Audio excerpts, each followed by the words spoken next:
கழக அரசின் திட்டங்கள் மக்களை சென்றடைய உங்களுடன் ஸ்டாலின் முகாம் உங்கள் ஊரில் நடக்கும். முகாம் நடக்கும் இடத்தில் கழக உடன்பிறப்புகள் அங்கு வரும் மக்களிடம் சென்று பேச வேண்டும்.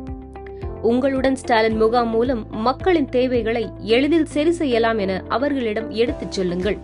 மக்களிடம் பேசி அவர்களை உங்களுடன் ஸ்டாலின் முகாம் நடக்கும் இடத்திற்கு அழைத்து வாருங்கள். முகாம் நடைபெறும் இடத்திற்கு அருகில் கழக உடன்பிறப்புகள் டேபிள் போட்டு உட்கார்ந்து அங்கு வரும் பொதுமக்களுக்கு தேவையான உதவிகளை செய்யலாம். தாகத்துடன் வரும் மக்களுக்கு தண்ணீர் வழங்குதல், விண்ணப்பம் எழுத தெரியாதவர்களுக்கு கனிவுடன் விண்ணப்பம் எழுதி தருதல் என அவர்களுக்கு தேவையான அனைத்து உதவிகளையும் செய்து கொடுங்கள். தம்பி, இது கொஞ்சம் எழுதி கொடுங்கப்பா. வாங்கம்மா, அப்ளிகேஷன் கொடுங்க. உங்க பேர் என்ன, வயசு என்ன? தம்பி, உரிமை தொகை வரல, எங்க போய் யார பாக்கணும்? அக்கா, 3வது டேபிள்ல இருக்காங்கல்ல, அங்க போகணும். அண்ணே, டீ குடிச்சிட்டு போங்க. அக்கா, வாங்க வாங்க. முகாமுக்கு வரும் பொதுமக்களுடன் உடன்பிறப்புகள் அவர்களுக்கு உதவ நாம் இருக்கிறோம் எனும் நம்பிக்கை கொடுங்கள்.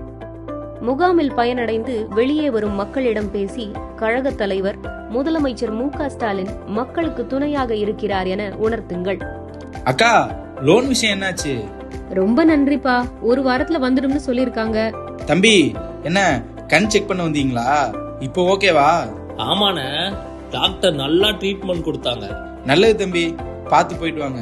முகாமில் பயனடைந்து மக்கள் பேசும் கருத்துக்களையும் அங்கு கழக உடன்பிறப்புகள் செய்யும் பணிகளையும் வீடியோவாக பதிவு செய்து தலைமை கழகத்திற்கு அனுப்பி வைப்பதுடன் சமூக வலைதளங்களிலும் கட்டாயம் பதிவிடுங்கள்.